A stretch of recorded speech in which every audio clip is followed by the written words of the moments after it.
இன்றைய பாடல் திருமந்திரத்தில் 7ஆம் தந்திரம் 10வது தலைப்பு அருள் ஒளி. பாடல் எண் 1816. ஆடியும் பாடியும் அழுதும் அரற்றியும். ஆடியும் அப்படின்னா இறைவனது திருப்பாட பெயர்களை கேட்கும் பொழுது, இறைவனது நாமங்களை கேட்கும் பொழுது, இல்லை இறை சிந்தனைகள் வரும் பொழுது, அப்போல்லாம் என்ன ஆகணுமா, இந்த உடம்பு வந்து அப்படியே இந்த சில்லரிச்சு போச்சு அப்படின்னு சொல்லுவாங்க. ஒரு உணர்ச்சி பெருக்குனால குதிக்கிறது இந்த இடத்துல இறைவன் பேரை கேட்கும்போது. உதாரணத்துக்கு ஒருத்தர் வெளியூர் போயிட்டு ஒரு 5 வருஷம் கழிச்சு வராருன்னு வச்சுக்குவோம். வீட்டில் இருக்கவங்க பார்த்தோன்னே குதிப்பாங்கல்ல, ஆஹா இத்தனை வருஷம் கழிச்சு பார்க்குறேன்னு ஒரு உணர்ச்சி பெருக்கில் குதிக்கிறது. ஸோ அதுபோல இறைவன் பெயர்களை எப்பொழுதெல்லாம் கேட்கிறார்களோ, இறைவனை எப்பொழுதெல்லாம் மனதில் சிந்திக்கிறார்கள், அப்போல்லாம் பார்த்தோம்னா இந்த உணர்ச்சி பெருக்கில் ஆடுறது. ஏன்னா ஆடினா நடனம் ஆடுறது அப்படின்னு நேரடியாக பொருள் இருக்கும். ஆனால் நேரடியாக நடனம்ன்ற பொருள் எடுத்துக்கூடாது. அந்த உடலை வந்து உணர்ச்சி பெருக்கில் இருக்கிறது சிந்தனையில். இது ஆடியும். அடுத்து பாடியும். பாடுதல் என்று சொல்லப்படுது அவனது இறைவனது பெருமைகளை வந்து போற்றி பாடுதல், அவரது நாமங்களை உச்சரித்தல், அவரது பெருமைகளை சொல்லிக்கொண்டே இருத்தல். பாடுதலாம் எனக்கு பாட வரலையே, அப்போ நான் என்ன பண்ணுறதுன்னு கேள்வி வரும். பாடுதல் என்றாலும் நேரடியாக பாடுதல் என்று பொருள் அல்ல. அவரது நாமங்களை, அவரது பெருமைகளை சொல்லிக்கொண்டு இருத்தல், இது பாடியும். இரண்டாவது அழுதும் அப்படின்னு சொல்றது. அழுதும் அப்படின்னும் போது, ஆகா இறைவன் இவ்வளவு கருணை வடிவமாக இருக்கிறாரே, அன்பின் வடிவமாக இருக்கிறாரே என்று சிந்தித்து நினைக்கும் போதே என்னாங்கன்னா தானா கண்ணுல இருந்து தண்ணி வரும். பல பேருக்கு இந்த அனுபவம் இருந்திருக்கலாம். கோயிலில் வந்து ஏதாவது பார்த்துட்டே இருக்கும்போது திடீர்னு என்னைக்காவது ஒரு நாளைக்கு லேசாக கண்ணு கசியும் இறைவனை வச்சு சிந்திக்கும் போது. அது வந்து ஒரு அன்பின் வெளிப்பாடு. அது அழுதும். அடுத்து அரற்றியும் அப்படின்னு சொல்றது. அரற்றியும்னா புலம்பல்கள். இந்த இடத்துல சொன்னதே திருப்பி திருப்பி சொல்லிக்கிட்டே இருக்கிறது. சீக்கிரம் எனக்கு முக்தியை கொடு, சீக்கிரம் எனக்கு வீடு பேற்றை கொடு அப்படின்னு சொல்லி, எனக்கு முன்னாடி காட்சி கொடு, இப்படியெல்லாம் வந்து திருப்பி திருப்பி சொன்னதையே திருப்பி மீண்டும் மீண்டும் சொல்லிக்கொண்டே இருக்கிறது தான் புலம்புதல். புலம்புதல்லாம் இன்னைக்கு புலம்புறோம் இல்லையா உலக ரீதியாக, அந்த புலம்பல் கிடையாது. இந்த புலம்பலுக்கு அர்த்தம் என்னன்னா, சொன்னதையே திருப்பி திருப்பி சொல்லிக்கிட்டே இருத்தல். இறைவன்ட்ட போய் கேட்டதை கேட்டுகிட்டே இருக்கிறது திருப்பி திருப்பி. ஸோ ஒரு 4 விஷயம் சொல்றாரு. ஆடியும் பாடியும் அழுதும் அரற்றியும். ஸோ இந்த 4 விஷயத்தை யார் ஒருத்தர் செய்கிறாங்களோ, சரிங்களா, அவங்களுக்கு என்ன கிடைக்குதான் இந்த இடத்துல. திருமூலர் இதை அனுபவிச்சு அவர் சொல்லியிருக்காரு. 4 விஷயத்தையும் அவர் செஞ்சிருக்காரு. செய்ததுனால அவருக்கு கிடைத்தது. தேடியும் கண்டேன் சிவன் பெரும் தன்மையை அப்படிங்கிற இந்த 4 விஷயத்த நடந்தாச்சு. அதுக்கு பின்பா என்ன பண்ணிட்டாராம், அவருக்குள்ள தேடினாராம் இறைவன் எங்கே இருக்கிறார் அப்படின்னு சொல்லிட்டு தேடுறாராம் இந்த இடத்துல. 4 விஷயத்த செஞ்சுக்கிட்டு தேடினா எங்க இருப்பாரு? இறைவன் இல்லாத இடம் என்று எதுவுமே கிடையாது. ஒன்று அவருக்குள்ளேயும் இறைவன் தான் இருக்காரு. எதிரில் இருக்கக்கூடிய உயிர்களுக்குள்ளேயும் அவர் தான் இருக்கிறார். மரம் செடி கொடி எல்லாம் தான் இருக்காரு.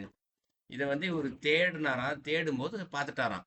என்ன பார்த்துட்டாராம்? சிவனுடைய பெரும் தன்மையை அப்படின்றார். இறைவன் என்ன மாதிரியான தன்மையில் இருக்கின்றார் அப்படின்னு சொல்லிட்டு அதை வந்து கண்டேன் அப்படின்னு சொல்றாரு. கண்டேன்னா நேரடியாக பொருள் பார்க்கும்போது கண்ணால் பார்க்கறது அப்படின்னு ஒரு பொருள் வரும். ஆனால் இது கண்டேன் என்று சொல்லப்போது கண்ணால் பார்க்கறதையும் குறிக்கும். அதே நேரத்தில் அதை உணர்வுபூர்வமாக தெரிந்து கொண்டதையும் குறிக்கும். ஸோ அதை தெரிஞ்சுக்கிட்டேன் அப்படிங்கிறார். அதுக்கடுத்து என்ன சொல்றாரு? கூடிய ஆரே குறியா குறித்தந்து என், இது 3வது அடியில சொல்றாரு. கூடிய ஆரே அப்படிங்கிறார். கூடியனா 2 பொருள் ஒன்று சேர்றது தான் இந்த இடத்துல கூடுதல் அப்படின்னு பொருள். இப்போ ஒரு எதை கூடுறாரு அப்படின்னா, இறைவனை பார்த்து தெரிஞ்சுக்கிட்டாரு. இறைவனுடைய தன்மையை தெரிஞ்சுக்கிட்டாரு. சிவனுடைய மாபெரும் தன்மையை தெரிஞ்சுக்கிட்டாரு. இப்போ அந்த தன்மை கூட ஒன்றாக சேருகின்ற ஆறுனா வழி. ஆறுனா நேரடியாக நீர்நிலைகளையும் குறிக்கும். அதே நேரத்தில் எண்ணெயும் குறிக்கும். ஆறு என்ற எண்ணையும் குறிக்கும், ஆறையும் குறிக்கும், நதிகளையும் குறிக்கும். அதே நேரத்தில் வழி என்று பொருள் இருக்கு. பல முறை நம்ம சொல்லியிருக்கோம் திருமந்திரத்தில், பல இடங்கள் ஆறு என்ற வார்த்தை வருது. வழி. அப்போ அந்த இறைவனோடு, அந்த சிவபெருமானின் தன்மையோடு ஒன்றாக சேருகின்ற அந்த வழியை குறியா குறித்தந்து அப்படின்னு சொல்றாரு. குறியா அப்படிங்கிற குறியா குறித்தந்துன்னா, குறினா இலக்கு அப்படின்னு பொருள். குறியா அப்படின்னா இலக்கு இல்லாத அப்படின்னு பொருள். இப்போ குறியா குறித்தந்து அப்படின்னா இறைவன் வந்து எந்த விதமான இலக்கும் இல்லாதவன் அப்படின்னு பொருள். இறைவனுக்கு எல்லை என்று ஏதாவது ஒன்று இருக்கா? எதுவுமே கிடையாது. அவருக்கு இலக்கு என்று ஏதாவது ஒன்று இருக்கா? கிடையாது. அடைய வேண்டியது என்று ஏதாவது ஒன்று இறைவனுக்கு இருக்கா? கிடையாது. மனிதர்களுக்கு தான் அடைய வேண்டியது என்ற ஒன்று இறைவன் இருக்கிறார். இறைவனுக்கு அடைய வேண்டியது என்ற ஒன்று கிடையவே கிடையாது. அப்போ இலக்கு என்ற ஒன்று இல்லாதவன், அடைய வேண்டியது என்று ஒன்று இல்லாதவன், அப்படிப்பட்ட இறைவன் என்ன பண்றாராம்? குறி தந்து அப்படிங்கிறாரு. அவர் வந்து கொடுக்குறாராம். இங்க என்ன கொடுக்குறாராம்? ஒரு இலக்கை கொடுக்கின்றார் இந்த இடத்துல. ஒரு குறிக்கோளை வந்து கொடுக்குறாரு. யாருக்கு?